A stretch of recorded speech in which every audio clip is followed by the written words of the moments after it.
তো বন্ধুরা, আজকে বানানি হবে হচ্ছে গজাল মাছের চপ। এটা হচ্ছে গজাল মাছ ছিল, এটা প্রথম সেদ্ধ করে নিয়েছি। দেখো সেদ্ধ করে নিয়েছি, পুরো সাদা হয়ে গেছে। এটা দিয়ে এখন চপ ভাজবো। পুরো চপ তো না, মানে গজাল মাছের পকোড়া বানাবো অ্যাকচুয়ালি। তা কীভাবে কী বানাচ্ছি তোমরা পুরো প্রসেসটা দেখো। এবারটা মা ভালো করে ছাড়াই নেবে। বন্ধুরা, ভুল হয়ে গেছে, এটা শোল মাছ ছিল, গজাল মাছ বলা হয়ে গেছে।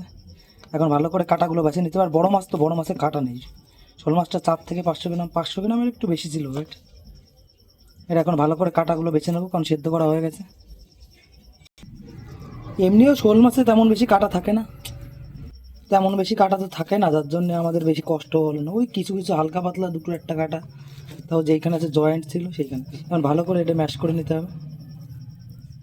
তেল মেল সব ফেলে দিয়েছি বন্ধুরা, বিশাল লেভেলে তেল হয়েছিল নিচের সাইডে। এটা ভালো করে কাঁটাটা বাছাও মিক্স করার পরে এর ভিতরে এখন মিশাতে হবে কুচি কুচি করে পেঁয়াজ, কাঁচা লঙ্কা আর হালকা একটু আদা গুঁড়ো। রসুন দেবো না, রসুন দিলে আবার টেস্টটা অতটা ভালো থাকে না। আর একটা হালকা একটু এলাচ, এলাচ দিয়ে এখন এটার সাথে মিশিয়ে নেওয়া হবে। পুরো একদম সুন্দর করে পকোড়ার মতন মিশিয়ে নেব। পুরো মনে হচ্ছে পনির, তাই না? আর মাছগুলো বন্ধুরা এত সুন্দর সাদা হয়েছে, দেখে তো মনে হচ্ছে পনির পনির দিয়ে বানাচ্ছি। তাই ভালো করে মিশিয়ে নি। এবারটা দেবো লবণ। ভালো করে পেঁয়াজ আর লঙ্কা আদা সব মিশিয়ে নিয়েছি। এখন পরিমাণ মতন, যে পরিমাণে খাওয়া যাবে সেই পরিমাণে লবণ। তারপর এবারে লঙ্কার গুঁড়ো, তারপরে ধনের গুঁড়ো। এগুলো হচ্ছে নিজেদের তৈরি করা মশলা তো। আর এটা হচ্ছে জিরের গুঁড়ো। এরপরে হালকা পরিমাণ মতন লবণ, মানে কী বলি, হলুদ হলুদ হলুদ। এরপরে হালকা একটু মিট মশলা, বেশি না বন্ধুরা, হালকা হালকা করে সব কিছু। হালকা একটু গরম মশলা, সব হালকা। তো সব কিছু মশলা তো দেওয়া হয়ে গেছে। এবারটা একটা দেশি মুরগির ডিম ভেঙে দিলাম। এই মাত্র তুলে নিয়ে আসলাম ডিমটা, দোকানের থেকে ডিম পাইনি। তারপরে খেতার থেকে তুলে নিয়ে আসলাম। এবার হালকা একটু তেল দাও, হালকা তেল দাও। এরপরে হালকা একটু তেল দিয়ে পুরো এখন কষা কষা করে মিশাবো। না না না, ঠিক আছে। এবারে ভালো করে মিশিয়ে নেবো পুরো সব মশলাপাতি যা যা দিছি, ডিম মিম এর সাথে মা পুরো মিশিয়ে নিচ্ছে সুন্দরভাবে। দেখো বন্ধুরা কীরকম লাগতেছে দেখতে। আর এই সেম প্রসেসে কিন্তু মাংসেরও পকোড়া বানানো যাবে, কোনো ব্যাপারই না। আর এরকমভাবে বানালি, সন্ধ্যায় একটু হালকা হালকা ছোটো ছোটো করে বানালি, কর কর কর কর করে এত টেস্ট লাগে। যেই সময় একটু কিছু খাতে ইচ্ছা করে না, সেই সময় মনে হয় যে একটু বানাই খাই সন্ধ্যাবেলায়। আর সন্ধ্যাবেলা খালি খাই খাই মনে হয়। এই যে মিশন হয়ে গেছে, এরপরে 2 চামচ মতন বেসন। এতদিন তো রেশনের আটা দিয়ে খাইছি, আজকে তার মনে হলো একটু বেশি বেসন দেওয়া যাক। সারা জীবন তো রেশনের আটা দিয়ে খাই। এই যে বেশি বেসন দেওয়া যাবে না বন্ধুরা, বেশি বেসন দিলে কিন্তু টেস্ট খারাপ হয়ে যাবে। সেই যে ভুংবাং টেস্ট হয়ে যাবে, ফুলুরির মতন হয়ে যাবে। আমরা তো বানাচ্ছি পকোড়া। তো ভালো করে এখন মিশাবো। এবারটা কড়াইতে তেলটারে প্রথম ভালো করে তাতায় নিতে হবে। তাতায় নিয়ে যেই সময় পকোড়া ছাড়বো, সেই সময় জাল কমায় দিতে হবে। টুক করে জালটা টুক করে কমায় দাও। এবারটা ছোট্ট ছোট্ট করে দিতে হবে, ছোট্ট ছোট্ট করে। যত ছোটো দেওয়া হবে তত বেশি টেস্ট। বড় দিলে ভালো লাগবে, এনাতে বড় দিলে ভালো লাগবে না, ছোটো ছোটো করে দিতে হবে। আর জাল কিন্তু কমায় দিছি, একদম লো টু মিডিয়াম। ছোট্ট ছোট্ট করে এখন দিয়ে দিতে হবে এক এক করে, টপ টপ টপ টপ করে।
এই যে যদি মশলাটা পুরো ভালো করে বানানি হয় বন্ধুরা, দেওয়ার সাথে সাথে যে বেশি তেলে যদি দাও, তাই মাল পুরো ভাসিয়ে উঠবে দেবো, এগুলো ভাসিয়ে উঠতে যায়। এবারে লো টু মিডিয়ামে হালকা হালকা করে 2-5 মিনিট ধরে একটু জাল দিতে হবে। একটু কষ্ট হবে কিন্তু খাতি সেই হবে, কড়কড়ে হবে। আর যত তাড়াতাড়ি জাল দিবে উপরে কড়কড়ে হয়ে যাবে, ভিতরে কাদা থাকবে। আর এইভাবে আস্তে আস্তে জাল দিলে পুরো একদম প্রপার কড়কড়ে হয়ে যাবে সব জায়গা দিয়ে। এবারে এক এক করে উল্টো দিয়ে হবে, দেখা যাক এই পাই দিয়ে হয়েছে কিনা। এই এক হাত দিয়ে উল্টো দিই, ওই হালকা একটু লাল লাল হয়েছে। 2 মিনিট জাল হয়ে গেছে, এখন একটু জালটা একটু বাড়ায় দিছি, হাই ফ্লেমে করে দিছি, তাহলে একটু তাড়াতাড়ি হয়ে যায়। 2 মিনিট পুরো একদম লো ফ্লেমে পুরো ভিতরে অবধি পুরো একদম সেদ্ধ হয়ে গেছে। এবারটা উপর দিয়ে জাল দিলি, ভিতরটাও সেদ্ধ হয়ে গেছে আর উপরটাও একটু কড়কড়ে হয়ে যাবে। দারুণ লাগতেছে, দেখো বন্ধুরা কী সুন্দর লাগতেছে দেখতে, দারুণ। এই যে এই মালটা তৈরি করা রয়েছে, এর ভিতরে হালকা একটু রসুন বাটা দিয়ে, হালকা একটু কড়াই তেল দিয়ে 2 মিনিট ভাজিয়ে নিয়ে ভাতও খাওয়া যাবে, এরকম টেস্টি লাগে বন্ধুরা। এই মাল এখন একটু হালকা তেল দিয়ে ভাজিয়ে, একটু রসুন বাটাটা আদা বাটা দিয়েই, এমনি তো দেওয়া আছে, একটু হালকা একটু তেল দিয়ে ভাজিয়ে নিলি যাতে কাঁচা গন্ধটা কেটে যায়, পুরো একদম সেই টেস্ট লাগবে। এই দেখো এদিকে এইগুলো মনে হয় প্রায় হয়ে গেছে। আমরা একটু কড়া করে খাতি ভালো লাগে তো, তার জন্য একটু লাল লাল করেই ভাজবো, একটু কড়া করেই ভাজবো। ওই পাশে এই যে সস রয়েছে, এই সস দিয়ে খাবো, তার জন্য হচ্ছে সন্ধ্যার সময় 5 মিনিট মতন জাল দেওয়ার পরে মনে হচ্ছে নিচের দিকে একটু লাল লাল হয়ে গেছে, হয়ে গেছে হয়ে গেছে হয়ে গেছে, এই যে লাল হয়ে গেছে। না এক এক করে একটু উল্টো দিই। এই যে দারুণ লাগবে রে বন্ধুরা, এই যে গাদা উঠে গেছে। দাও এই গাদাটা কেন উঠেছে কাউদিন, ডিম দেওয়া না ভিতরে, এই ডিমের জন্য সেই গাদাটা উঠে। এখন এক এক করে উল্টো নিই সবগুলো, লাল লাল হয়ে গেছে, দেখছো কি সুন্দর লাল লাল হয়েছে। লাল না হলে, কড়া না হলে টেস্ট লাগে নাকি। আমাদের প্রথম ধাপের উল্টানো শেষ, আর যা গন্ধ বেরোইছে, এই গন্ধে 2-4 গ্রামের লোক চলে আসবে একটু পরেই, বিশাল গন্ধ রয়েছে। তো বন্ধুরা মনে আসছে তো হয়ে গেছে। এই দাও বেলুন ফুটতেছে, আর একটা দাও, বাজারে বিক্রি করলে তাও কয় টাকা পাবো। তো ভালো করে সেকে সেকে নামাই নিতে হবে, অনেকক্ষণ ধরে সেকে সেকে নামাতে হবে। দেখি কিরম মনে আসছে হয়ে গেছে নাকি। ও তারা একটু সেকে নাও, সেকে নাও, এইটা দিয়ে আগে প্রথমে তুলে নাও।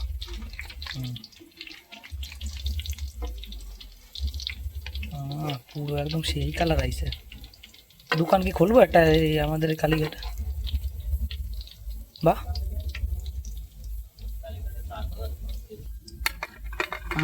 এই দেখো শালা রে, কি দারুণ লাগতেছে দেখতে। দাও